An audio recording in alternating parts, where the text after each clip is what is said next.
नमस्कार दोस्तों, सी के इंटेलेक्चुअल पॉइंट में आपका स्वागत है। आज हम बात करने वाले हैं प्राचीन भारत के इतिहास का भाग 2 की। भाग 1 ऑलरेडी डिस्कस कर चुका हूँ, बट भाग 2 स्टार्ट करने से पहले हम भाग 1 का ओवरव्यू समझ लेते हैं। पिछले लेक्चर में पुरातात्विक स्रोत की बात हुई थी, जो प्राचीन भारत के इतिहास को समझने में बहुत मदद की। आज हम भाग 2 को प्राचीन भारत को जानने के लिए साहित्यिक स्रोत का अध्ययन करेंगे। तो चलिए स्टार्ट करते हैं कि पिछला लेक्चर जो था उसमें पुरातात्विक स्रोत में मैंने एक ओवरव्यू दे देता हूँ। इस ओवरव्यू के माध्यम से आपको लेक्चर 1 समझ आ जाएगा। तो पुरातात्विक स्रोत की अगर बात किया जाए तो उनमें से हमने अभिलेख बताया था कि अभिलेखों के माध्यम से प्राचीन भारत को कैसे समझा था, स्मारक और भवनों के माध्यम से कैसे समझा गया, सिक्कों के माध्यम से, मूर्तियाँ, चित्रकला जैसे अजंता की गुफाओं में जो चित्रकलाएं थी और मुहरें, ये सब पुरातात्विक स्रोत थे। इनके माध्यम से हम प्राचीन भारत के इतिहास को समझे थे। आज हम लेक्चर 2 में साहित्यिक स्रोत की बात करेंगे। इन साहित्यिक स्रोत से प्राचीन भारत के इतिहास को जानेंगे। तो चलिए स्टार्ट करते हैं कि साहित्यिक स्रोत में ऐसी कौन कौन सी चीज़ें हैं जो हमको प्राचीन भारतीय इतिहास को जानने में मदद करती हैं। तो साहित्यिक स्रोत की अगर बात किया जाए तो साहित्यिक स्रोत में जैसे ब्राह्मण ग्रंथ हो गया, ब्राह्मणेतर ग्रंथ हो गया और लौकिक साहित्य, ये 3 चीज़ें हैं जो साहित्यिक स्रोत को अच्छे से समझाएंगी और इन्हीं साहित्यिक स्रोत से हम प्राचीन भारत के इतिहास को समझेंगे। तो इनको हम 1 बाय 1 करके डिस्कस करेंगे। तो सबसे पहला हम ब्राह्मण ग्रंथ देख लेते हैं कि ब्राह्मण ग्रंथ में ऐसी कौन कौन सी चीज़ें आ रही हैं जिनके माध्यम से हम प्राचीन भारत को अच्छे से अध्ययन कर पाएँ। तो चलिए ब्राह्मण ग्रंथ में देख लेते हैं क्या क्या आता है। तो ब्राह्मण ग्रंथ में हमारा जो वेद हैं वो ब्राह्मण ग्रंथ में आते हैं। रामायण आपने सुना होगा, वो ब्राह्मण ग्रंथ में आते हैं। महाभारत, पुराण, स्मृति, उपनिषद, ये सारी चीज़ें आपके ब्राह्मण ग्रंथ में आती है और इनको हम चलिए 1 बाय 1 करके डिस्कस करते हैं और हम समझेंगे कि इन ब्राह्मण ग्रंथों के द्वारा हम प्राचीन भारत के इतिहास को कैसे जानें। अगर ब्राह्मणेतर ग्रंथ की बात कर लिया जाए एक बार, अभी तो हम ब्राह्मण ग्रंथ की बात कर लिया, अब चलिए ब्राह्मणेतर ग्रंथ में क्या क्या चीज़ें आती हैं। तो ब्राह्मणेतर ग्रंथ में बौद्ध साहित्य संबंधी रचनाएं जो आती हैं वो ब्राह्मणेतर में आती है और जैन साहित्य संबंधी रचनाएं, जो बौद्ध धर्म था और जैन धर्म था, इनकी जो साहित्यिक रचनाएं हैं ये हमारे ब्राह्मणेतर ग्रंथ में आती हैं। और ब्राह्मण साहित्य की अगर बात किया जाए तो ब्राह्मण साहित्य या फिर इसी को हम क्या कहते हैं, ब्राह्मण ग्रंथ। ठीक है, तो इसमें कंफ्यूज ना होना, ब्राह्मण ग्रंथ कह दीजिए या ब्राह्मण साहित्य कह दीजिए। तो इसके पहले बताया था कि ब्राह्मण साहित्य में वेद, तो वेदों के स्टार्ट करते हैं। तो वेद होते क्या है एक्चुअली में, तो वेदों से आर्यों के, क्योंकि आर्य आए हुए थे, ठीक है, वो आर्यों के सामाजिक, आर्थिक, धार्मिक तथा राजनीतिक जीवन की पर्याप्त जानकारी मिलती है। तो आर्यों की जो सामाजिक, आर्थिक, धार्मिक, राजनीतिक जीवन की जो जानकारी मिली है वो किन से मिली है, वेदों से मिली है। तो ये वेद से हमें पता चल गया कि प्राचीन भारत में आर्य आए, उनका सामाजिक जीवन कैसे था, उनका आर्थिक जीवन कैसे था, उनका धर्म क्या था, उनकी राजनीति कैसे चलती थी, लोकतंत्रात्मक थी या फिर गणतंत्रात्मक थी। तो ये सारी चीज़ें हमें पता चली वेदों से। इन वेदों के माध्यम से हम जाने कि आर्य लोग कैसे रहते थे। और अगर देखा जाए कि वेद, तो वेदों के कुछ प्रकार भी होते हैं। वेदों को हम 4 भागों में विभाजित कर दिया है। तो एक तो हो गए ऋग्वेद, दूसरा हो गए यजुर्वेद, तीसरा हो गए सामवेद और चौथा हो गए अथर्ववेद। ये वेद हमारे 4 हैं, इनको हम 1 बाय 1 करके डिस्कस करेंगे।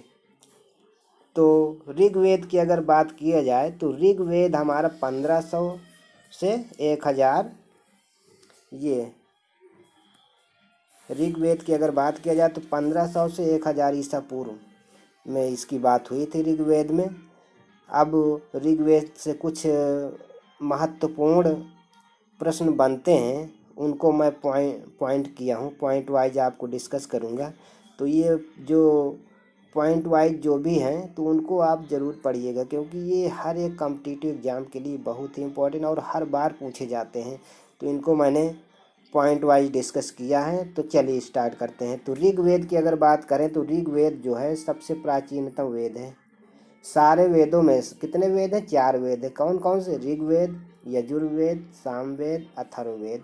तो अभी हम क्या डिस्कस कर रहे हैं? ऋग्वेद की बात कर रहे हैं। तो ऋग्वेद जो है सारे वेदों में सबसे प्राचीनतम वेद है। पहला पॉइंट ये हो गया कि सबसे प्राचीन वेद कौन सा है, तो आपको बताना है कि ऋग्वेद है। इसकी स्टार्टिंग कब से हुई थी? तो 1500 से 1000 ईसा पूर्व में हुई थी।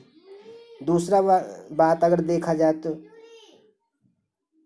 यह एक ऐसा वेद है जो ऋचाओं में बद्ध है। बाकी वेद जितने भी हैं, यजुर्वेद, सामवेद, अथर्ववेद है, वो ऋचाओं में बद्ध नहीं है, जबकि ऋग्वेद ही एक ऐसा वेद है जो ऋचाओं में बद्ध है। और मंडल की बात कर लिया तो इसमें कितने? 10 मंडल हैं।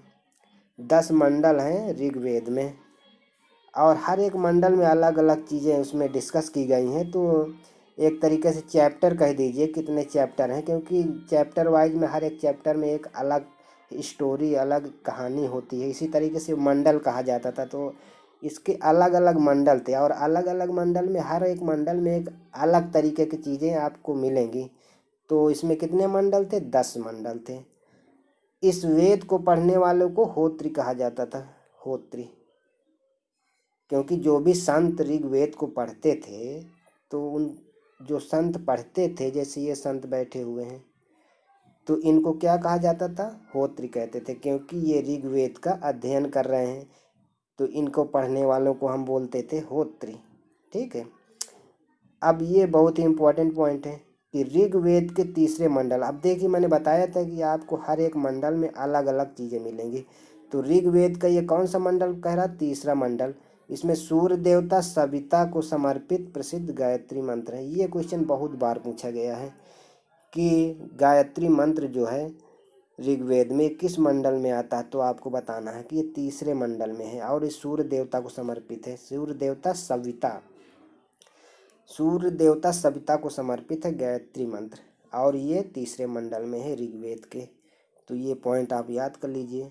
9वें मंडल में कौन है? सोम देवता का उल्लेख किया गया। ये 9वां मंडल जो था इनका, उसमें सोम देवता का उल्लेख किया गया था। तो ये हमने कुछ इम्पोर्टेंट पॉइंट ऋग्वेद से संबंधित बताए हैं। अब अगर देखा जाए तो इसके कुछ ब्राह्मण ग्रंथ भी हैं। ऋग्वेद अभी हम पढ़ लिया है। अब ऋग्वेद से रिलेटेड इसके 2 ब्राह्मण ग्रंथ हैं ऋग्वेद के। एक तो है ऐतरेय और दूसरा कौशिकी।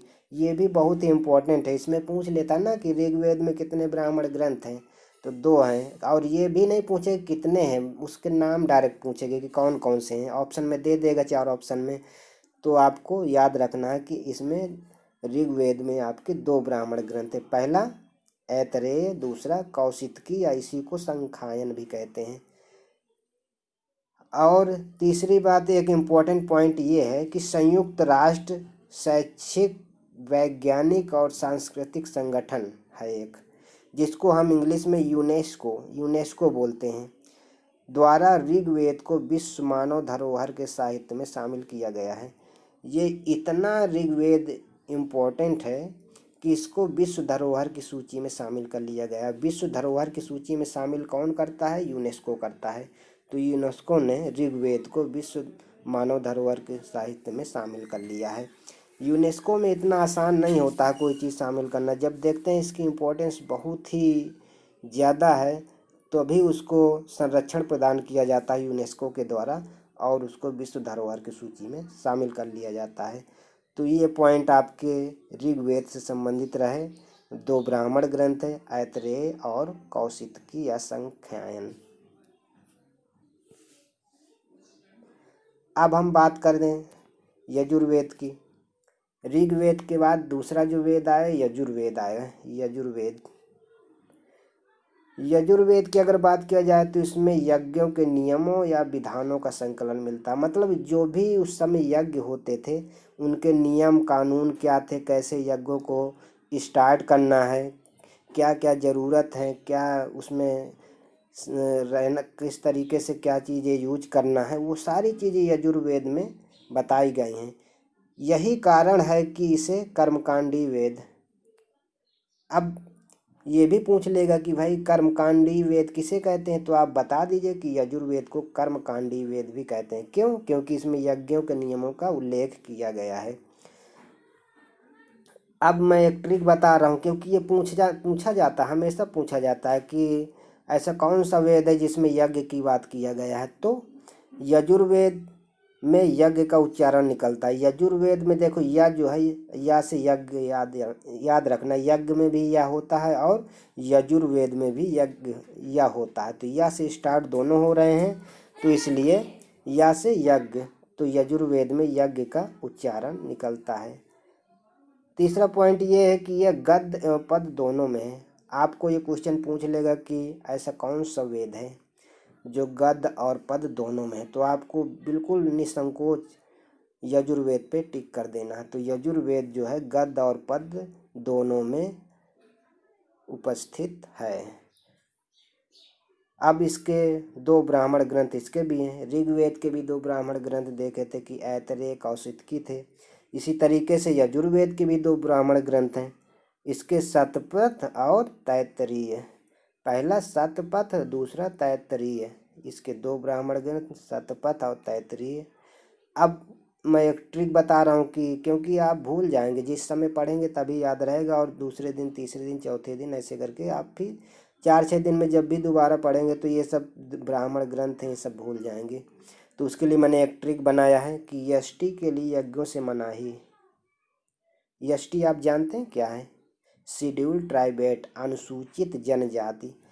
मैंने तो इसमें बना दिया है कि एसटी के लिए है, बाकी एससी एसटी सभी के लिए मनाही था, पर यहाँ पे मैंने एक ट्रिक बनाने की कोशिश किया है, तो यहाँ पे एसटी इसीलिए लिखा है। तो एसटी के लिए यज्ञों से मनाही।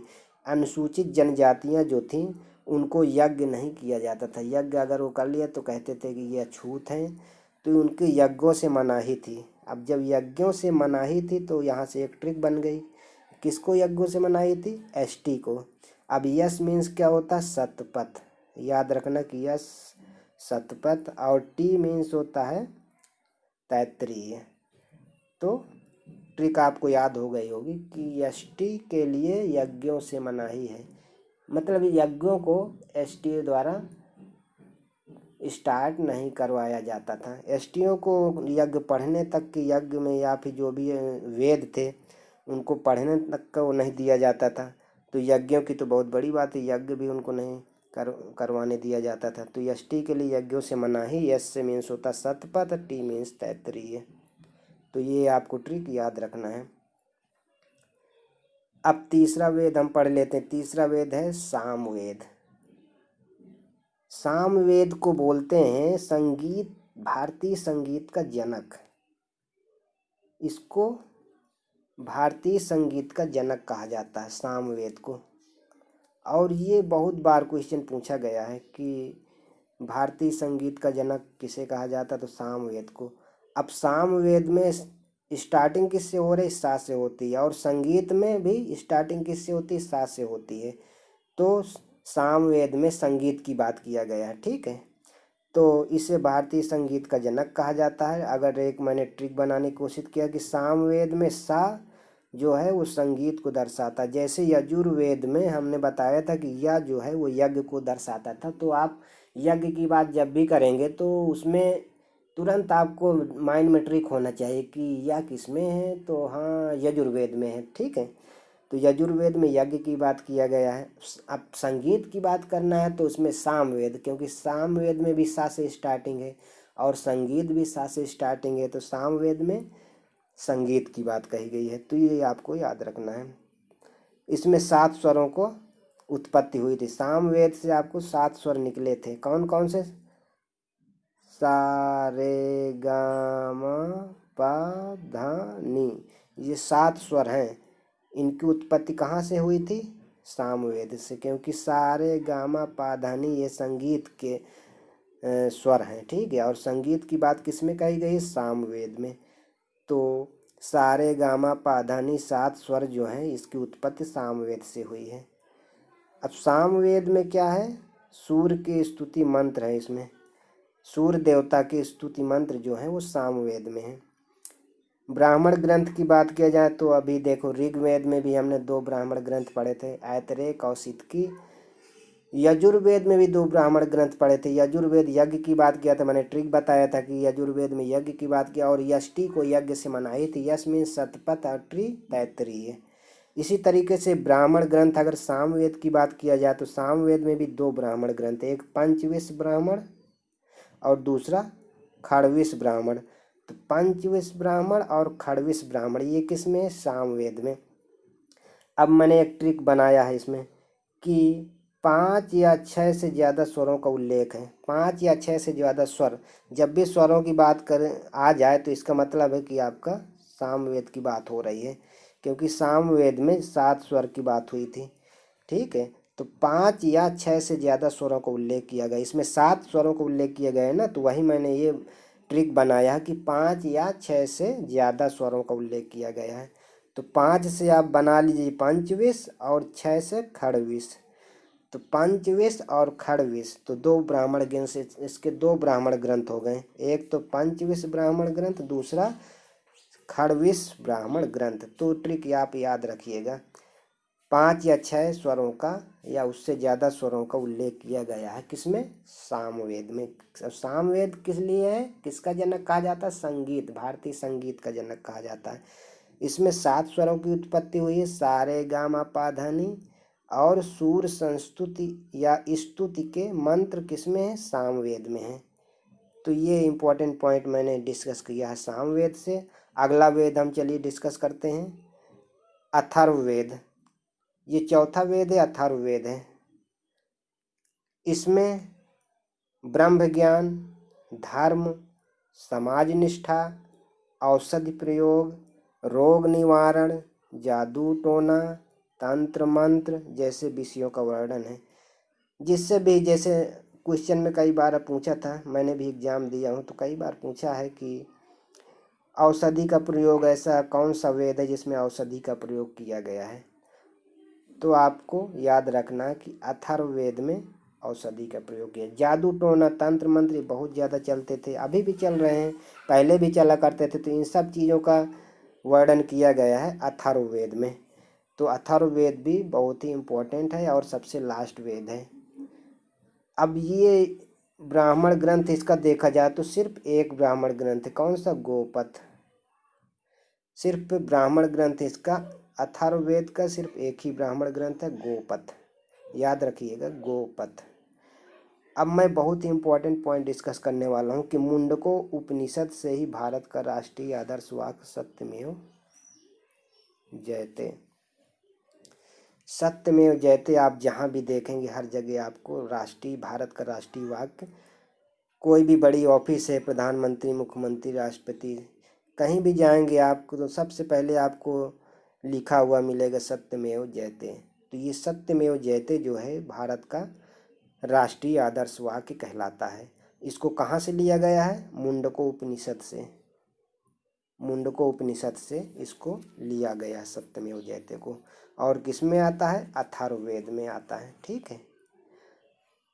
ये जो 4 वेद हमने पढ़ लिया है, ऋग्वेद, यजुर्वेद, सामवेद, अथर्ववेद, इन सब को हम क्या कहते हैं? संहिता कहते हैं। संहिता कहते हैं। अगर आपको याद ना रहे तो संहिता मतलब होता है सम्मिलित करना। तो सब जितने भी वेद हैं सबको समाहित किए हुए हैं, उसी को संहिता कहते हैं। तो मुझे विश्वास है कि आप लोगों को ये जितने भी 4 वेद मैंने डिस्कस किया है समझ आए होंगे। अब हम कुछ वेदांग तथा सूत्रों की बात कर लेते हैं। तो वेदांग और सूत्रों की बात कर लें तो वेदांग एक्चुअली में होता क्या है? जो अभी तक हमने वेद पढ़े हैं उनको भली भांति समझने के लिए 6 वेदांगों की रचना की गई है। ये 6 वेदांग हैं, इन्हीं 6 वेदांगों से ही पूरे वेदों की हमें समझने की क्षमता मिली है। ठीक है, तो 6 जो वेदांग है इनसे हम वेदों को भली भांति समझे हैं। वेदों तो जानते हैं 6 जो 4 वेद, ऋग्वेद, यजुर्वेद, सामवेद, अथर्ववेद हैं। ये जो 4 वेद कह रहे कि जो 4 वेद हैं इनको भली भांति समझने के लिए 6 वेदांगों की रचना की गई। अब ये 6 वेदांग कौन कौन से हैं इनको याद रखिएगा। पहला है शिक्षा। पहला वेदांग क्या? शिक्षा। इससे हम वेदों को भली भांति समझे हैं। शिक्षा का मतलब उच्चारण विधि। फिर दूसरा है ज्योतिष। ज्योतिष से क्या करते हैं? किसी का भाग्य फल को देखते हैं। तीसरा कल्प है। कल्प से आप कर्मकांड की बात करते हैं। जितने भी कर्मकांड, पूजा पाठ, यज्ञ, ये सब कल्प में आते हैं। कल्प मीन्स कर्मकांड। फिर चौथा कौन सा है? वेदांग व्याकरण है। व्याकरण मतलब शब्द की व्युत्पत्ति होती है व्याकरण से, शब्द की समझ होती है व्याकरण से। पांचवा वेदांग जो है निरुक्त है। निरुक्त का मतलब क्या हुआ? भाषा विज्ञान, उसकी भाषाएं कैसी होना चाहिए उसको निरुक्त में रखा गया है। छठा जो है वो छंद है। छंद है मतलब चतुष्पदी श्लोक इसमें दिए गए हैं। छंद में चतुष्पदी श्लोक दिए गए हैं। चतुष्पदी का मतलब 4 पद वाले, तो 4 पद वाले श्लोक दिए गए हैं। ठीक है, किसमें? छंद में। ये मैंने एक पिक्चर्स आपके सामने रखा है वेदांगों की, जिसमें आपकी शिक्षा की बात किया है, व्याकरण की बात किया गया है, निरुक्त की बात किया गया है, कल्प की बात किया गया है, छंद की बात किया है और ज्योतिष की बात किया गया है। ये 6 वेदांग हैं जिससे हम वेदों को भली भांति समझे हैं। तो ये वेदांग बहुत ही इम्पोर्टेंट है। इनको समझने के बाद ही आप कोई वेद पढ़ सकते हैं। चलिए अब हम कुछ बात कर लेते हैं कि महाकाव्य क्या है। महाकाव्यों की अगर बात किया जाए तो भारत में 2 महाकाव्य शामिल है। प्रमुख रूप से देखा जाए तो 2 महाकाव्य हैं। एक तो है रामायण और दूसरा महाभारत। एक रामायण है, दूसरा महाभारत। ये 2 महाकाव्य हैं, रामायण और महाभारत। रामायण की अगर बात किया जाए तो इसको हम क्या कहते हैं? आदि काव्य कहते हैं। रचना कौन किया है रामायण की? महर्षि वाल्मीकि जी ने रचना की है। रामायण को किसने लिखा है? महर्षि वाल्मीकि ने। तो ये बहुत ही इम्पोर्टेंट पॉइंट हैं, आप इनको नोटिस करते चलिए और अपने बुकों में अपने जो भी कॉपी लेके बैठिए और इन पॉइंटों को नोट करते जाइए, या फिर आप कई बार इनको ऐसे वीडियो देख लीजिए जिससे आपको याद हो जाएंगी। तो पहला महाकाव्य कौन सा है? रामायण। इसकी रचना कौन की है? महर्षि वाल्मीकि जी ने। इस रामायण में किस चीज़ का वर्णन किया गया है? हिंदुओं का, यवनों का और शकों, इनका संघर्ष जो है वो रामायण में दिखाया गया है। अब दूसरा महाकाव्य की अगर बात किया जाए तो वो महाभारत है। महाभारत की रचना किसने किया है? वेद व्यास जी ने किया है। तो दूसरा महाकाव्य जो है महाभारत है, उसकी रचना वेद व्यास ने किया है। ऐतिहासिक दृष्टि से महाकाव्यों को विशेष महत्व नहीं दिया जाता है, क्योंकि इसमें वर्णित कथाओं में कल्पना का समावेश अधिक है। कल्पना का समावेश अधिक है, इसका मतलब ये हुआ कि प्रामाणिक चीज़ें इसमें कम हैं और भावों को बढ़ा चढ़ा के इसमें ज़्यादा लिखा गया है। आप यूँ कह सकते हैं कि इसका इतिहास नहीं है, इसका कोई स्रोत नहीं है जिससे कि हम महाकाव्य को समझ पाएँ। तो इसीलिए इसे ऐतिहासिक दृष्टि से विशेष महत्व नहीं दिया गया है। ऐतिहासिक दृष्टि से महत्व उसी चीज़ों को दिया जाता है जिसका प्रमाण मिलता है। अब महाकाव्य में अगर रामायण और महाभारत की बात किया जाए तो इनका प्रमाण ही नहीं है इनका। तो जब प्रमाण नहीं है तो इनका ऐतिहासिक दृष्टि से महत्व भी बहुत ही कम है। तो इसमें 2-3 पॉइंट इम्पॉर्टेंट है, जैसे कि रामायण की रचना महर्षि वाल्मीकि जी ने किया है और महाभारत की रचना वेद व्यास जी ने किया है। तो ये 2 पॉइंट आप याद रखिएगा। तो यही ज़्यादातर छोटे एग्जामों में पूछ लिया जाता है और महाकाव्य में कुछ खास बताने के लिए नहीं है। क्यों ज़्यादा इसमें डिस्कस करना भी नहीं चाहिए, क्योंकि ये हर एक कॉम्पिटिटिव एग्ज़ाम के हिसाब से देखा जाए तो ज़्यादा महत्व नहीं रखता है, क्योंकि ऐतिहासिक दृष्टि से जब इसका महत्व नहीं है तो फिर कोई कॉम्पिटिटिव एग्ज़ाम, मैंने बहुत सारे कॉम्पिटिटिव एग्ज़ाम में बैठा हूँ, कहीं भी आपको कोई क्वेश्चंस महाकाव्य से रिलेटेड नहीं आया है। बहुत ज़्यादा अगर पूछ लिया होगा तो महाभारत या रामायण की रचना किसने किया है, बस उसी का नाम पूछ लिया है। तो ठीक है, चलिए अब हम थोड़ा सा पुराणों की बात कर लेते हैं। पुराणों की अगर बात करें तो पुराणों की संख्या हम देख लेते हैं कि कितनी है। 18 पुराण हैं। पुराण कितने हैं हमारे? 18 पुराण हैं। अगर हम पुराण की देखें कि रचना किसने किया है, तो रचना की अगर बात करें तो इसको रोमहर्ष और उग्रश्रवा, यहाँ पे एक्चुअली रोमहर्ष नहीं है, सॉरी उसके लिए माफ़ी चाहता हूँ, गलत टाइप हो गया है। तो रोमहर्ष की जगह लोमहर्ष, ठीक है। आप रोमहर्ष की जगह लोमहर्ष याद रखिएगा। तो टाइपिंग में थोड़ा मिस्टेक हो गई है, उसके लिए मैं माफ़ी चाहता हूँ। और उनके पुत्र उग्रश्रवा को माना जाता है। तो पुराण कितने हैं? 18 पुराण हैं। उनके रचयिता और संकलनकर्ता कौन है? लोमहर्ष, और उनके पुत्र उग्रश्रवा को माना जाता है कि वो रचयिता और संकलनकर्ता हैं। अगर सबसे प्राचीनतम और प्रामाणिक पुराण की बात किया जाए तो मत्स्य पुराण है। ये सबसे प्राचीन पुराण है और प्रामाणिक पुराण है। इसका ऐतिहासिक दृष्टि से महत्व भी है। तो सबसे प्राचीनतम तथा प्रामाणिक पुराण जो है मत्स्य पुराण है।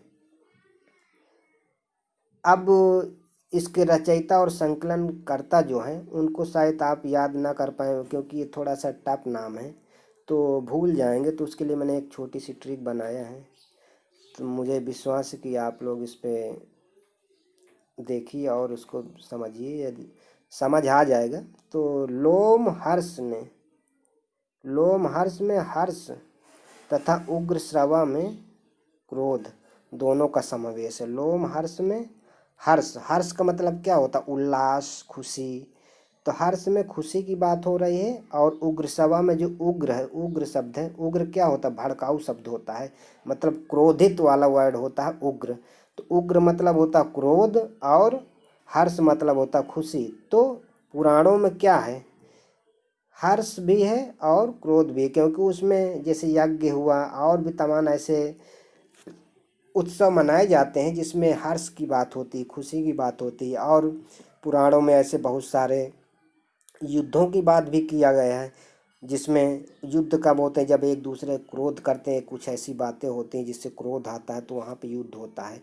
तो लोमहर्ष में हर्ष जो है वो खुशी के लिए बताता है। उग्रश्रवा में जो उग्र है वो क्रोध के लिए बताता है। तो यहाँ से आप याद रखिएगा कि लोमहर्ष में हर्ष है और उग्रश्रवा में क्रोध है, ठीक है। तो हर्ष से क्या हो जाएगा? लोमहर्ष हो जाएगा। और उग्र से क्या हो जाएगा? उग्रश्रवा हो जाएगा, ठीक है। तो ये याद कर लीजिएगा। चलिए अब ब्राह्मणेतर साहित्य की बात कर लेते हैं। ब्राह्मणेतर साहित्य की अगर बात किए तो इसमें दो चीज़ें हैं। पहला क्या है? बौद्ध साहित्य, दूसरा जैन साहित्य। तो ब्राह्मणेतर साहित्य में हम दो चीज़ों का जिक्र करेंगे, पहला बौद्ध साहित्य और दूसरा जैन साहित्य। तो पहले नंबर पे हम बौद्ध साहित्य को जिक्र करते हैं, ठीक है। तो बौद्ध साहित्य में जो त्रिपिटक जो है वो बहुत ही महत्वपूर्ण ग्रंथ है, क्योंकि बौद्ध धर्म जो है उसमें हर एक धर्म में कोई ना कोई ग्रंथ ऐसा होता है जो बहुत ही महत्वपूर्ण होता है। तो इसी तरीके से बौद्ध धर्म में भी एक त्रिपिटक नामक ग्रंथ है जो बहुत ही महत्वपूर्ण है। अब ये त्रिपिटक में जो है बुद्ध की शिक्षाओं का संकलन मिलता है। गौतम बुद्ध जो हैं उनका शिक्षा कहाँ से लिए, कैसे लिए, कैसे ज्ञान की प्राप्ति हुई, ये सब त्रिपिटक में है। और त्रिपिटक में क्या है? बुद्ध की शिक्षाओं का पूरा संकलन आपको मिल जाएगा। तो त्रिपिटक जो है बौद्ध धर्म का एक महत्वपूर्ण ग्रंथ है, इतना याद रखिएगा। त्रिपिटक में भी आपको उस त्रिपिटक तो एक महत्वपूर्ण ग्रंथ है ही है, इससे भी 3 ग्रंथ निकले हैं त्रिपिटक से। त्रि मतलब क्या होता है? 3 पिटक। तो त्रिपिटक को हम 3 पिटक हम बताएंगे कि कौन कौन से 3 पिटक हैं। पहला कौन सा पिटक है? पहला आपका है विनय पिटक, दूसरा सुत्त पिटक, तीसरा अभिधम्म पिटक। ये तीनों पिटक आपको याद रखना है। त्रिपिटक मतलब 3 पिटक है और त्रिपिटक एक महत्वपूर्ण ग्रंथ है बौद्ध धर्म का। त्रिपिटक को 3 भाग में डिवाइड किया गया है। कौन कौन से? विनय पिटक, सुत्त पिटक, अभिधम्म पिटक, ये 3 त्रिपिटक हैं। अब तीनों को हम डिस्कस करेंगे 1 बाय 1 करके। तो पहले नंबर पे हम विनय पिटक की बात करते हैं। विनय पिटक में किन चीज़ों का वर्णन मिलता है वो बताऊंगा। विनय पिटक में जो संघ था उससे संबंधित जो नियम थे, संघ के जो नियम थे वो विनय पिटक में दिखाए गए हैं। अब संघ संबंधी नियम, संघ क्या होता था? जैसे एक कमेटी, पहले क्या होता, संघ बनता तो बहुत से लोगों का ग्रुप होता है, साधु संतों का। अब वहाँ का अगर महात्मा बुद्ध की बात करें तो उनका बौद्ध धर्म जो चलता था, महात्मा बुद्ध जी का एक संघ था, उसमें बहुत से लोग जुड़े हुए थे, पूरा संघ था। उस संघ में जो आते थे तो उनके लिए कैसे क्या नियम कानून बनाए जाते थे, क्या करना, कैसे रहना, क्या खाना, तो वो सब संघ संबंधी जो नियम हैं वो सब विनय पिटक में आपको मिल जाएंगे। दूसरा पिटक की बात करें तो सुत्त पिटक है। सुत्त पिटक में क्या है? जो धार्मिक सिद्धांत थे, धर्म से रिलेटेड जो सिद्धांत थे और धर्म का उपदेश कैसे देना है, धार्मिक सिद्धांत और धर्मोपदेश, धर्म का जो उपदेश देना है और धार्मिक सिद्धांत क्या क्या है वो सब बताना है, और उनको समझने के लिए सुत्त पिटक एक ग्रंथ है। इसी तरीके से तीसरा ग्रंथ भी है अभिधम्म पिटक। अभिधम्म पिटक में क्या है? दार्शनिक सिद्धांतों का संग्रह, पूरे दार्शनिक सिद्धांत का संग्रह आपको अभिधम्म पिटक में मिल जाएगा। तो 3 पिटक हमने डिस्कस कर लिया, विनय पिटक, सुत्त पिटक और अभिधम्म पिटक। विनय पिटक में क्या है? संघ संबंधी नियमों का उल्लेख किया गया है। सुत्त पिटक में आपको धार्मिक सिद्धांत और धर्मोपदेशों की बात की गई है, उनका उल्लेख किया गया है। अभिधम्म पिटक में क्या किया गया है कि दार्शनिक सिद्धांतों का संग्रह किया गया है। अब जितने भी बौद्ध ग्रंथ हैं वो सब पाली भाषा में लिखे गए हैं। पाली क्या है? एक लैंग्वेज, जैसे हिंदी आज के ज़माने में क्या है, हिंदी है, इंग्लिश है, उर्दू है, चाइनीज है, कनाडा है, मराठी है, गुजराती है, इसी तरीके से बहुत सारी लैंग्वेज हैं, बहुत सारी भाषाएं हैं। इसी तरीके से उस टाइम पे एक पाली भाषा थी, वो पाली भाषा में ही पूरे बौद्ध ग्रंथों को लिखा गया है। तो आप ये बहुत ही इम्पोर्टेंट पॉइंट है कि बौद्ध ग्रंथों को किस भाषा में लिखा गया है, तो आपको याद रखना है कि पाली भाषा में सारे बौद्ध ग्रंथों को लिखा गया है। इसमें एक बौद्ध ग्रंथ की बहुत ही इम्पोर्टेंट रचना है मिलिंद पनो, जिसकी रचना नागसेन ने किया है। ये पाली भाषा का महत्वपूर्ण ग्रंथ है। पाली भाषा में तो सभी हैं पर ये बहुत ही महत्वपूर्ण ग्रंथ है। मिलिंद पनो पूछ लेगा कि मिलिंद पनो जो है इनकी रचना कौन किया है, तो नागसेन द्वारा मिलिंद पनो की रचना की गई है और ये पाली भाषा में लिखित है। तो ये हमने त्रिपिटक में 3 पिटक हमने पढ़ लिया और उनसे संबंधित जो नियम उल्लेख किए गए हैं कि किस पिटक में कौन से नियम हैं महात्मा बुद्ध के जीवन से रिलेटेड और उनके कार्यों से रिलेटेड, वो सारी चीज़ें हमने डिस्कस कर लिया है। और जो जितने भी बौद्ध ग्रंथ हैं उसमें कौन सी भाषा का यूज किया गया है, तो पाली भाषा बता दिया कि पाली भाषा में सारे बौद्ध ग्रंथ लिखे गए हैं। एक मिलिंद पनो जो है वो भी बौद्ध ग्रंथ है, इम्पोर्टेंट बौद्ध ग्रंथ है जो पाली भाषा में लिखा गया है, और लिखने वाले कौन है? नागसेन है। अब बौद्ध संप्रदाय जो था, बौद्ध संप्रदाय 2 पार्ट से, ये बौद्ध संप्रदाय, अभी हम बौद्ध धर्म की बात कर रहे हैं, तो बौद्ध धर्म जो है, बौद्ध धर्म में बौद्ध संप्रदाय थे वो 2 भाग में डिवाइड हो गए थे। उनमें आपसी मतभेद के कारण बौद्ध संप्रदाय 2 भाग में डिवाइड हो गए। एक तो हीनयान संप्रदाय में और दूसरा महायान संप्रदाय में। तो बौद्ध संप्रदाय जो है वो दो भाग में डिवाइड हो गया। उनके विचार और उनके मत आपस में मतभेद था, उनके विचार मिल नहीं रहे थे, कोई दूसरा कुछ कह रहा था तो दूसरा कुछ कह रहा था, तो उन दो भाग में डिवाइड हो गए पूरा बौद्ध धर्म। एक तो हीनयान संप्रदाय में चला गया और दूसरा महायान संप्रदाय में चला गया। तो हीनयान संप्रदाय की अगर बात किया जाए, उसमें जो प्रमुख ग्रंथ था हीनयान का वो कथा वस्तु था। कथा वस्तु जो है वो हीनयान संप्रदाय का प्रमुख ग्रंथ है। और कथा वस्तु में किस चीज का वर्णन किया गया था? महात्मा बुद्ध का जीवन चरित्र। महात्मा बुद्ध का जीवन चरित्र किसमें? कथा वस्तु में वर्णित किया गया है। तो हीनयान संप्रदाय का प्रमुख ग्रंथ पूछ लेगा तो आपको याद करना है कथा वस्तु। अब कथा वस्तु में किसके बारे में लिखा गया? महात्मा बुद्ध के बारे में लिखा गया है और उनका जीवन चरित्र उस पे दिखाया गया है। इसी तरीके से महायान संप्रदाय का अगर देखा जाए प्रमुख ग्रंथ, तो इसमें महायान संप्रदाय में दो प्रमुख ग्रंथ हैं। एक ललित विस्तर है, दूसरा दिव्यावदान है। तो ललित विस्तर और दिव्यावदान, ललित विस्तर और दिव्यावदान दो महान महायान संप्रदाय का ग्रंथ है। अगर ललित विस्तर की बात किया जाए तो बुद्ध को देवता माना गया। ललित विस्तर में क्या किया गया है? बुद्ध को देवता माना गया है और उनके जीवन और कार्यों का वर्णन किया गया है। तो ललित विस्तर में बुद्ध जी को साक्षात देवता समझ लिया गया है और मान लिया गया है, और उनका जीवन कैसा था, उनका कार्य कैसे था, उन सारी चीज़ों का वर्णन ललित विस्तर में आपको मिल जाएगा।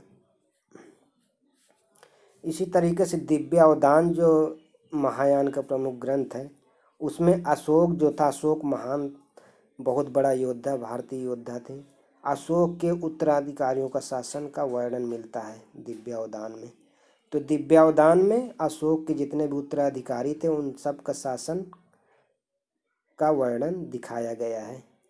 तो ये हुआ बौद्ध संप्रदाय। बौद्ध संप्रदाय इनके आपसी विचार मतभेद के कारण इनको दो भाग में ये आपस में डिवाइड हो गए, हीनयान संप्रदाय और महायान संप्रदाय। हीनयान संप्रदाय का प्रमुख ग्रंथ कथा वस्तु, जिसमें महात्मा बुद्ध का जीवन चरित्र दिखाया गया है। महायान संप्रदाय का प्रमुख ग्रंथ ललित विस्तर और दिव्यावदान है। ललित विस्तर में बुद्ध जी को साक्षात देवता समझा गया है और उनके जीवन और कार्यों का वर्णन मिलता है ललित विस्तर में। दिव्यावदान में बात किया जाए तो अशोक के जितने भी उत्तराधिकारी थे उन सभी का शासन व्यवस्था की वर्णन किया गया है। अब बौद्ध साहित्य के बाद हम जैन साहित्य की ओर चलते हैं। जैन साहित्य की अगर बात किया जाए तो जैन साहित्य जो है इसको हम क्या बोलते हैं? आगम बोलते हैं। जैन साहित्य को क्या बोलते हैं? आगम बोलते हैं, आगम कहा जाता है। पूरे जैन साहित्य को हम आगम कहते हैं। जैन साहित्य के कुछ प्रमुख ग्रंथ भी हैं, जिसमें भद्रबाहु चरित है, भगवती सूत्र है, अचरांग सूत्र है, कालिका पुराण है, परिशिष्ट पर्वन। ये 5-6 जो भी हैं ये बहुत ही महत्वपूर्ण जैन धर्म के ग्रंथ हैं। इसमें एक कल्प सूत्र, जैन साहित्य का जो अगर बैकबोन समझा जाए तो वो कल्प सूत्र है। कल्प सूत्र, इसमें क्या होता है? जैन धर्म का प्रारंभिक इतिहास ज्ञात हुआ है। जैन धर्म का अगर प्रारंभिक इतिहास जाने तो वो सिर्फ कल्प सूत्र के माध्यम से जाना गया है। जैन साहित्य क्या था, जैन धर्म क्या था, ये कहाँ से पता चला आपको? कल्प सूत्र। कल्प सूत्र एक ग्रंथ है। इस ग्रंथ को पढ़ने के बाद पता चला कि जैन साहित्य था, उसमें कैसा क्या नियम थे, क्या कानून थे, वो सारी चीज़ें कल्प सूत्र के माध्यम से पता चला। कल्प सूत्र की बात किया जाए तो रचना इसके भद्रबाहु जी ने किया था। कल्प सूत्र की रचना किसने किया था? भद्रबाहु ने। भद्रबाहु ने इनकी रचना किया था कल्प सूत्र की। तो कल्प सूत्र जैन साहित्य का बहुत ही इम्पोर्टेंट ग्रंथ है, जो प्रारंभिक इतिहास को, जैन धर्म का प्रारंभिक इतिहास को बताता है। अब हम तीसरी बात कर लेते हैं कि लौकिक साहित्य की बात कर लेते हैं। ये लौकिक साहित्य की बात कर लेते हैं तो लौकिक साहित्य में क्या क्या होता है वो मैं बताने वाला हूँ।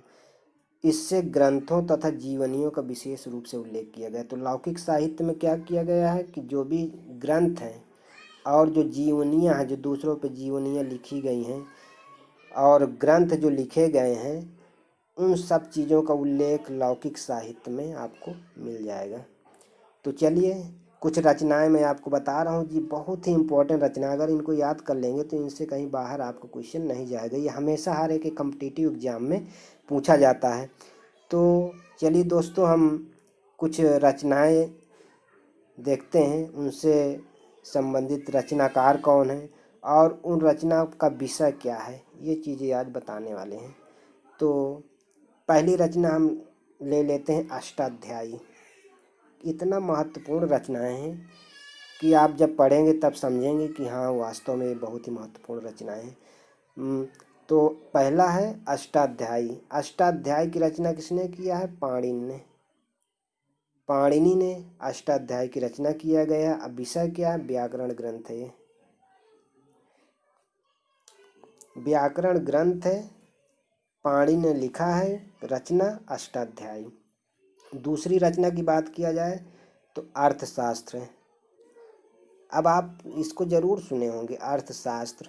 अर्थशास्त्र किस विषय पे? राजनीति विषय पे है। इनकी रचना किसने किया था? कौटिल्य।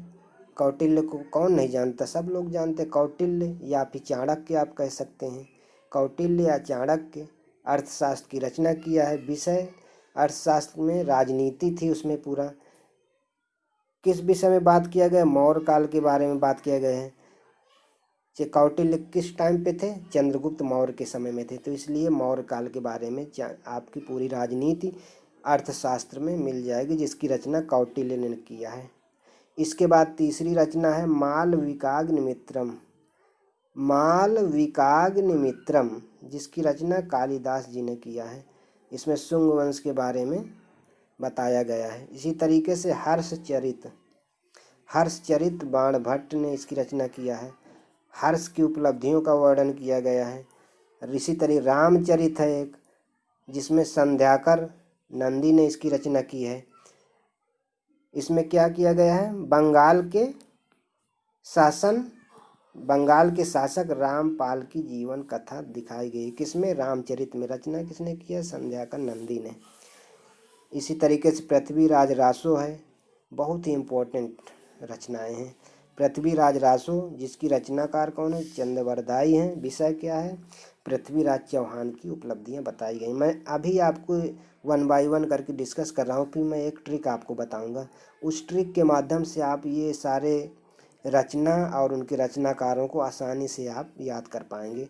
तो आप पहले एक बार ऐसे देख लीजिए, इसके बाद मैंने ट्रिक के माध्यम से भी आपको याद करा दूंगा। अगली रचना की अगर बात किया जाए तो राजतरंगिणी है। राजतरंगिणी, जिनके रचनाकार कल्हड़ हैं। इसमें क्या? कश्मीर के राजवंशों की क्रमबद्ध जानकारी मिलती। कश्मीर में कितने राजा थे, कौन कौन से राजा थे, उनके राजवंश जितने भी थे, उनको क्रमबद्ध मतलब 1 बाय 1 करके, कौन पहले है, इसके बाद कौन आया, इसके बाद किसका शासन था, इसके बाद किसका शासन था, तो वो सारी चीज़ें कश्मीर के बारे में राजतरंगिणी में आपको मिल जाएगा। तो राजतरंगिणी भी बहुत ही इम्पोर्टेंट रचना है। इसी तरीके से एक रचना है मुद्रा राक्षस, जिसकी रचना विशाख दत्त ने किया है। इसमें मौर्य काल के बारे में वर्णन मिलता है। मुद्रा राक्षस में विशाख दत्त। अब मैं एक ट्रिक बताऊंगा, आप उस ट्रिक के माध्यम से ये रचनाओं को याद करने में आपको आसानी होगी और भूलेंगे भी नहीं। ऐसे में एक बार पढ़ लेंगे याद हो जाएगा, पर 4-6 दिन के बाद आपको फिर से भूल जाएगा। तो एक ट्रिक के माध्यम से मैं आपको समझाऊंगा, उस ट्रिक से आपको आसानी से याद हो जाएंगे। तो चलिए उस ट्रिक को मैं बताता हूँ कि ट्रिक कैसे काम करेंगी आपकी। ये ट्रिक है कुछ। तो एक रचना हमने पढ़ा था रामचरित। रामचरित एक रचना थी, जिसकी रचना कौन किया था? संध्याकर नंदी ने किया था। अब उसको कैसे याद करें? रामचरित में राम है, तो राम की आरती कब होती? संध्या को होती है। तो राम की आरती संध्या को होती है। और राम से क्या हो गए? रामचरित। संध्या से क्या हो गए? संध्याकर नंदी। तो राम की आरती संध्या को होती है। रामचरित में आप जब भी रामचरित की बात हो तो आपको तुरंत माइंड में ट्रिक होना चाहिए कि राम की आरती कब होती है, संध्या को होती है। तो राम से रामचरित हो गए, संध्या से संध्या कर नंदी हो गया। इसी तरीके से एक और बुक की बात करते हैं, मुद्रा राक्षस। एक रचना हमने पढ़ा था मुद्रा राक्षस। मुद्रा राक्षस जिसकी रचना कौन किया था, विशाख दत्त ने किया था। तो मुद्रा राक्षस रचना है। अब इसको मुद्रा से शाख बढ़ता है, मुद्रा से। अब मुद्रा राक्षस से मुद्रा राक्षस में क्या है, मुद्रा है आपके पास। तो मुद्रा यदि आपके पास है तो आपकी शाख, शान शौकत, शाख, सब क्रेडिट, सब कुछ बढ़ता है। क्रेडिबल पर्सन होता है। अगर मुद्रा है उसके पास तो क्रेडिबल पर्सन है। क्रेडिबल को हिंदी में शाख बोलते हैं। तो मुद्रा से क्या होता है, शाख बढ़ता है। ठीक है, मुद्रा राक्षस जब भी आपको आ जाए एग्जामों में तो मुद्रा से आपको याद आना चाहिए कि मुद्रा से क्या बढ़ता है, शाख बढ़ता है। तो मुद्रा से हो गए मुद्रा राक्षस, और शाख से क्या हो गया, विशाख दत्त। विशाख दत्त में भी शाख आता है, ये बीच में आपका शाख आता है। तो शाख से विशाख दत्त, मुद्रा से मुद्रा राक्षस। और मुद्रा राक्षस की अगर बात किया जाए तो मुद्रा से क्या होता है, शाख बढ़ती है। ठीक है, इसी तरीके से अगर रामचरित की बात किया जाए तो राम की आरती कब होती है, संध्या को होती है। और राम से रामचरित हो गए, संध्या से संध्या कर नंदी। इस तरीके से आप आसानी से याद कर लेंगे, नहीं तो रटते ही रह जाएंगे। इसीलिए मैं कुछ ट्रिक लेके आता रहता हूँ, जिससे कि ये ट्रिक के माध्यम से आप आसानी से इस प्राचीन भारत के इतिहास को समझ सकें और कुछ रचनाएं हैं उनको भी आप याद कर सकें। इसीलिए ये थोड़ी छोटी मोटी ट्रिक लेके आता रहता हूँ। ये मेरी खुद की बनाई हुई ट्रिक है। तो आप इन ट्रिक को एक बार याद कर लेंगे तो आपको बार बार रटना नहीं पड़ेगा। अगली ट्रिक की बात करते हैं। एक ट्रिक हम यहाँ से निकाल लेते हैं कि द्रोणाचार्य को हर्ष होता था जब अर्जुन बाण चलाता था। द्रोणाचार्य को हर्ष होता था जब अर्जुन बाण चलाता था। ठीक है, तो हर्ष से आपका क्या हो जाएगा, हर्षचरित। द्रोणाचार्य को हर्ष, हर्ष मतलब खुशी, तो हर्ष से आपका हर्षचरित। अभी आपको बताया था कि एक रचना हर्षचरित है, जिसकी रचनाकार कौन है, बाण भट्ट हैं। तो हर्षचरित, हर्ष किसको होता था, द्रोणाचार्य को। तो हर्ष से हर्षचरित हो गया अर्जुन जब बाण चलाता था। ठीक है, जब अर्जुन बाण चलाता था तो द्रोणाचार्य को हर्ष होता था। तो बाण से क्या हो जाएगा, बाण भट्ट हो जाएगा। ये बाण से बाण भट्ट हो गया, हर्ष से हर्षचरित। तो आसानी से आप याद कर पाएंगे कि हर्षचरित, हर्षचरित जैसे आ जाएगा तुरंत आपको याद आ जाएगा कि हर्ष, अच्छा खुशी कब हुई थी, जब द्रोणाचार्य कब खुश हुए थे, जब अर्जुन बाण चलाया था। बाण से तुरंत आपको याद आ जाएगा कि बाण भट्ट है उसके रचनाकार। अगला राजतरंगिणी। राजतरंगिणी को मैंने बताया था कि बहुत ही इम्पोर्टेंट है। राजतरंगिणी में किसकी बात किया गया है, कश्मीर की बात की गई, वहाँ के राजवंशों की बात किया गया, उनका क्रमबद्ध वर्णन उसमें मिलता है। ठीक है, तो राजतरंगिणी के रचनाकार कौन है, कल्लड़ है। राजतरंगिणी के रचनाकार कल्लड़ हैं। तो राजतरंगिणी में अंत में अड़ा आता है और कल्लड़ में भी अंत में अड़ा आता है। तो राजतरंगिणी और कल्लड़ दोनों में अंत में अड़ा अड़ा आता है। तो आप आसानी से टिक कर पाएंगे जब भी क्वेश्चन आ जाएगा। ठीक है, तो आपको कह देगा राजतरंगिणी के रचनाकार कौन है, तो आप तुरंत कल्लड़, क्योंकि राजतरंगिणी में भी लास्ट में अड़ा है और कल्लड़ में भी लास्ट में अड़ा है। तो मुझे विश्वास है कि आप इनको इस ट्रिक के माध्यम से आसानी से याद कर पाएंगे। अगला अगर हम बात किया जाए तो विदेशी साहित्यों की बात कर लेते हैं। अभी तो भारतीय साहित्य था, अब हम कुछ विदेशी साहित्यों की बात कर लेते हैं। तो विदेशी साहित्यों में कुछ इम्पॉर्टेंट पॉइंट मैंने डिस्कस कर दूं। ठीक है, तो विदेशी साहित्य में हम यूनान तथा रोम की बात करेंगे। तो यूनान तथा रोम के लेखकों की बात हम करेंगे विदेशी साहित्य में। यूनान के जो प्राचीन लेखकों में एक तो थे टेसियस और दूसरा हेरोडोटस। एक टेसियस थे, दूसरे हेरोडोटस। यूनान के प्राचीन लेखक हैं टेसियस और हेरोडोटस। ये भी बहुत ही प्रसिद्ध लेखक थे, बहुत ही प्रसिद्ध लेखक थे टेसियस और हेरोडोटस। पूछ लेगा कि टेसियस हेरोडोटस कहाँ के लेखक थे, तो आपको बता देना कि यूनान के लेखक थे। ठीक है, अब टेसियस की बात किया जाए तो ये ईरान का राजवैद्य था। टेसियस जो था एक बहुत ही राजवैद्य था, बहुत ही महत्वपूर्ण राजवैद्य था। कहाँ का? ईरान का राजवैद्य था टेसियस। अगर हेरोडोटस की बात किया जाए तो हेरोडोटस को इतिहास का पिता कहा जाता है, द फादर ऑफ हिस्ट्री। ठीक है, तो हेरोडोटस को इतिहास का पिता कहा जाता है और इन्होंने एक रचना लिखी जिसको हिस्टोरिका नाम दिया गया है। हिस्टोरिका, हिस्टोरिका की रचना किसने किया है? हेरोडोटस ने किया है। हेरोडोटस को क्या कहा जाता है? इतिहास का पिता कहा जाता है। तो ये टेसियस का फिगर मैंने बताया है, थोड़ा पिक्चर्स बताने की कोशिश किया है। और ये है हमारे हेरोडोटस। तो हेरोडोटस जो the father of history, the father of history, इतिहास का पिता हेरोडोटस को कहा जाता है और इन्होंने हिस्टोरिका नाम की एक पुस्तक लिखी है। इसी तरीके से टेसियस ईरान का राजवैद्य था। तो ये दो महत्वपूर्ण यूनान के जो थे ये लेखक थे। ठीक है, दोनों लेखक याद रखना, टेसियस और हेरोडोटस को। टेसियस ईरान का राजवैद्य, हेरोडोटस इतिहास का पिता कहा जाता है। हिस्टोरिका नामक पुस्तक की रचना की है इन्होंने। अब सिकंदर का नाम कौन नहीं जानता? सिकंदर का नाम कौन नहीं जानता है? सिकंदर महान का नाम तो आपने सुना ही होगा। तो सिकंदर महान जब भारत में आया था, तो सिकंदर जब आया भारत में तो उसके शासनकाल में ऐसे कौन कौन से थे लेखक, कौन कौन से लेखक थे जो सिकंदर के साथ आए थे? तो उन लेखकों के नाम इसमें एक तो थे निर्याकस नाम का एक थे, दूसरे आने सिक्रिटस, दूसरे आने सिक्रिटस थे, तीसरे अरिस्टोबुलस थे। तो ये तीन लेखक थे जो सिकंदर के साथ आने वाले शासक थे। जब क्योंकि सिकंदर पूरे विश्व का विजेता बनना चाहता था और पूरे विश्व में अपना परचम लहरा रहा था उस टाइम पे। इतना महान नाम है ये, यूनान के हैं, सिकंदर यूनान का है। तो यूनान की बात अभी चल रही है। तो यूनान के साथ जो लेखक आए थे उनमें निर्याकस, आनेसिक्रिटस, अरिस्टोबुलस, तीन लेखक बहुत ही महत्वपूर्ण लेखक थे। अब इनको ट्रिक अगर देखा जाए तो ट्रिक के माध्यम से भी आप याद कर सकते हैं। तो सिकंदर के आन थे, जो तीन लेखक थे वो सिकंदर के आन थे। आन मतलब मर्यादा, आन थे। आन को इंग्लिश में क्या लिखा जाता है? Double A N.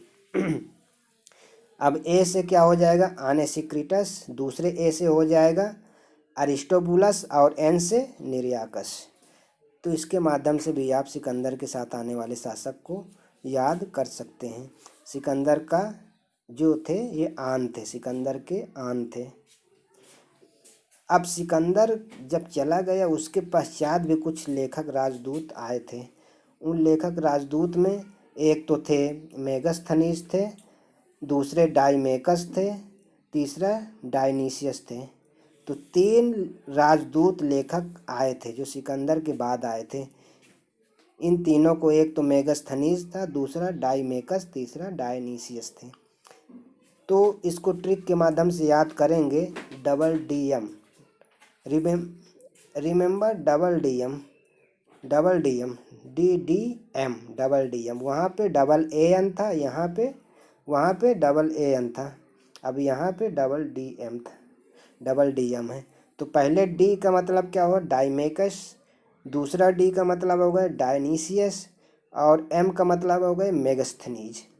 तो ये अगर इस तरीके से याद रखेंगे कि अब इतना याद करने में आपको क्या दिक्कत है? Double D M, double A N, इससे क्या होगा? अगर ऑप्शन वहाँ पे आएंगे, जब कोई भी कॉम्पिटिटिव एग्जाम में आप बैठेंगे तो चार ऑप्शन आते हैं। तो अगर आपको डबल ए एन भी याद है तो आप वहाँ पे गेस कर लेंगे, आराम से गेस कर लेंगे कि चार ऑप्शन में ए से कौन कौन से नाम, बहुत से टी से नाम होंगे, कुछ का से नाम होंगे। तो इस तरीके से ए से दो नाम हैं और एक एन से नाम है। इसी तरीके से इसमें डी से दो नाम है और एक एम से नाम है। तो एक डी डाइमेकस है, दूसरा डी डायनीसियस है और एम का मतलब मेगस्थनीज का नाम किसने नहीं सुना है। इसी तरीके से डबल ए एन, पहले ए का मतलब आनेसिक्रिटस, दूसरे ए का मतलब अरिस्टोबुलस और एन का मतलब हो गए निर्याकस। तो इस तरीके से आप सिकंदर के साथ आने वाले शासक को याद कर सकते हैं एक ट्रिक के माध्यम से। अब हम थोड़ा सा मेगास्थनीज की बात कर लेते हैं। मेगास्थनीज की अगर बात करें, मेगास्थनीज इन्होंने एक इंडिका नाम की एक रचना की है। मेगास्थनीज ने इंडिका नाम की एक पुस्तक लिखी है जिसमें मौर्य युग के बारे में बताया गया है। किसके बारे में? मौर्य युग। चंद्रगुप्त मौर्य थे ना, उस मौर्य युग के बारे में इंडिका में बताया गया। और इंडिका की रचना किसने किया है? मेगास्थनीज ने किया है। सेल्यूकस निकेटर, सेल्यूकस निकेटर का राजदूत था। मेगास्थनीज कौन था? सेल्यूकस निकेटर का राजदूत था। डाइमेकस और डायनीसियस, अगर डाइमेकस और डायनीसियस की बात करें, इन दोनों की अगर बात किया जाए, डाइमेकस और डायनीसियस की अगर बात किया जाए, तो ये बिंदुसार के दरबार में आए थे। किसके दरबार में आए थे? बिंदुसार, बिंदुसार के दरबार में डाइमेकस और डायनीसियस आए थे। इस तरीके क्वेश्चन पूछ लिया जाता है कि जो डाइमेकस और डायनीसियस आए थे भारत में, तो किसके दरबार में आए थे? तो बिंदुसार के दरबार में आए थे।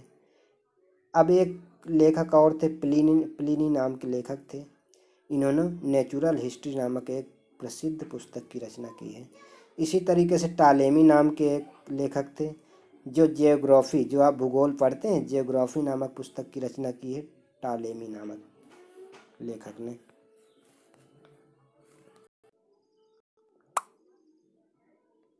चलिए अब बात कर लेते हैं कि चीनी यात्रियों की भी, चीनी लेखक भी आए हुए थे। अभी यूनान के लेखक आए थे, अब चीनी लेखकों की भी बात कर लेते। जो चीनी यात्री भारत में आए थे उनकी भी बात कर लेते। तो चीनी कौन कौन से यात्री आए थे भारत में? एक तो थे फाहियान, दूसरा ह्वेनसांग, तीसरा इत्सिंग। तो चीनी यात्री कौन कौन से आए थे? एक फाहियान थे, दूसरा ह्वेनसांग, तीसरा इत्सिंग। फाहियान और ह्वेनसांग ये बहुत ही इम्पोर्टेंट है, हर एक एग्जाम में पूछे जाते हैं। फाहियान, चीनी यात्री कह दे, पूछ लेगा कि चीनी यात्री कौन कौन है, 4 ऑप्शन दे देगा, उसमें से फाहियान और तमाम तरीके के, मेगास्थनीज, ये सब, डाइमेकस, इस तरीके के नाम दे देगा और पूछ लेगा कि इसमें से कौन सा है जो चीनी यात्री है। तो 3 चीनी यात्री आप याद कर लीजिए। ये तीनों चीनी यात्री बहुत ही इम्पोर्टेंट हैं। ये अगर 3 याद कर लिए तो बार बार इन्हीं को रिपीट करता रहता है हर एक कॉम्पिटिटिव एग्जाम में। तो फाहियान, अब पूछ लेगा फाहियान चीनी यात्री था, वो किसके शासनकाल में आया था? तो चंद्रगुप्त द्वितीय के शासनकाल में आया था। चंद्रगुप्त द्वितीय, चंद्रगुप्त द्वितीय के शासनकाल में फाहियान आया था। और चंद्रगुप्त द्वितीय को विक्रमादित्य की उपाधि दी गई थी, जिसके कारण उनको विक्रमादित्य भी कहा जाता है। इसी तरीके से ह्वेनसांग की बात किया जाए तो वो हर्षवर्धन के समय में आए थे। हर्षवर्धन के शासनकाल में कौन आया था? ह्वेनसांग। अब ह्वेनसांग को तो आप आसानी से याद कर पाएंगे, क्योंकि ह्वेनसांग में स्टार्ट किससे हो रहा? हा से स्टार्ट हो रहा, और हर्षवर्धन में भी हा से स्टार्ट हो रहा है। तो ह्वेनसांग जो चीनी यात्री था, किसके शासनकाल में यह समकालीन था? हर्षवर्धन का समकालीन था। तो ये तो आपको आसानी से याद हो, एक आसानी से याद हो गए, ह्वेनसांग हर्षवर्धन का समकालीन था। फाहियान आप चंद्रगुप्त द्वितीय या विक्रमादित्य का शासनकाल में आया था। अब इत्सिंग की बात किया जाए तो इत्सिंग ने नालंदा विश्वविद्यालय और विक्रमशिला विश्वविद्यालय का वर्णन किया है। इत्सिंग ने नालंदा और विक्रमशिला, ये बिहार में इस समय, तो नालंदा जो प्राचीनतम विश्वविद्यालयों में माना जाता है, तो नालंदा विश्वविद्यालय और विक्रमशिला विश्वविद्यालय, इनका वर्णन किया है किसने? इत्सिंग ने किया है। फाहियान का ये देखिए, ह्वेनसांग की भारत यात्रा है, ये है। इत्सिंग था, इत्सिंग के बारे में भी मैंने एक पिक्चर के माध्यम से दिखाने की कोशिश किया है। तो ये 3 चीनी यात्री हैं, इनको आप जरूर याद कर लीजिए। फाहियान है पहले नंबर पे, जो चंद्रगुप्त द्वितीय के शासनकाल में आया था। ह्वेनसांग है दूसरे नंबर पे, जो हर्षवर्धन के शासनकाल में आया था। इत्सिंग है जो इन्होंने नालंदा विश्वविद्यालय और विक्रमशिला विश्वविद्यालय का वर्णन किया है। अब हम बात कर लेते हैं कि अरब यात्रियों का ब्यौरा। कुछ अरब यात्री भी भारत में आए थे। तो इसके पहले यूनान की बात कर लिया हमने, चीनी यात्रियों की बात कर लिया। अब हम बात कर लेते हैं अरब यात्रियों की भी बात कर लेते हैं कि कौन कौन से अरब यात्री थे जो भारत में आए थे। तो उन अरब यात्रियों में एक तो थे, ये दो ही आप याद कर लीजिए, दो ही बार बार एग्जामों में पूछता रहता है। तो एक अरब यात्री जो थे अल बरूनी, बहुत ही फेमस नाम है, दूसरा इब्न बतूता। तो दो अरब यात्री, एक तो अल बरूनी है, दूसरा इब्न बतूता है। तो अल बरूनी जो आए थे वो महमूद गजनवी के साथ भारत आया था, महमूद गजनवी के साथ भारत आया था। अल बरूनी किसके साथ भारत आया था? महमूद गजनवी के साथ। इब्न बतूता किसके साथ भारत आया था? मोहम्मद बिन तुगलक।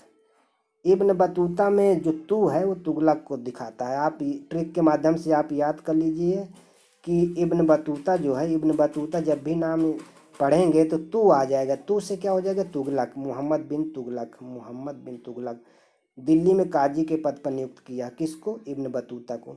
जब इब्न बतूता आया तो वहाँ पे उस समय मोहम्मद बिन तुगलक का शासन था दिल्ली में, और वो दिल्ली में काजी के पद पर इब्न बतूता को नियुक्त किया। अब इब्न बतूता कहाँ से आया था? अरब यात्री, अरब से आया था। अल बरूनी भी अरब से आया था। अल बरूनी किसके शासनकाल में आया था? महमूद गजनवी के शासनकाल में आया था। और इब्न बतूता में तू याद कर लिए, तुगलक के शासनकाल में दिल्ली में आया था और वहाँ पे काजी के पद पर नियुक्त हुआ। तो अल बरूनी है, ये पिक्चर के माध्यम से भी देख लीजिए, कभी कभी पिक्चर के माध्यम से भी आपको समझ में ज़्यादा आ जाता है। और ये इब्न बतूता है।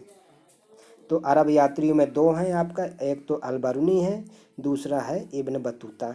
अल बरूनी महमूद गजनवी के साथ आया था भारत में, इब्न बतूता तुगलक के साथ भारत में आया था और तुगलक ने उसे दिल्ली में काजी के पद पर नियुक्त किया था।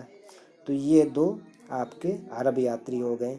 तो यूनान की यात्रियों का विवरण हमने देख लिया, इसके बाद चीनी यात्रियों का विवरण देख लिया, फिर अरब यात्रियों का विवरण देख लिया। तो इस तरीके से हम आज यहीं पे प्राचीन भारत के इतिहास को भाग 2 को समाप्त कर रहे हैं। मुझे विश्वास है कि आपको ज़रूर ये समझ में आया होगा, और जितने भी ट्रिक हैं उन सब ट्रिक को आप याद कर लीजिए। ट्रिक को ज़्यादा याद नहीं करना पड़ता है, एक बार आप 2-3 बार अगर लर्न कर लेंगे तो आसानी से याद हो जाएगा। थैंक यू, धन्यवाद। यदि चैनल अच्छा लगा हो तो चैनल को सब्सक्राइब कर दीजिए और दोस्तों में शेयर कर दीजिए और वीडियो को लाइक कर दीजिए। थैंक यू, धन्यवाद।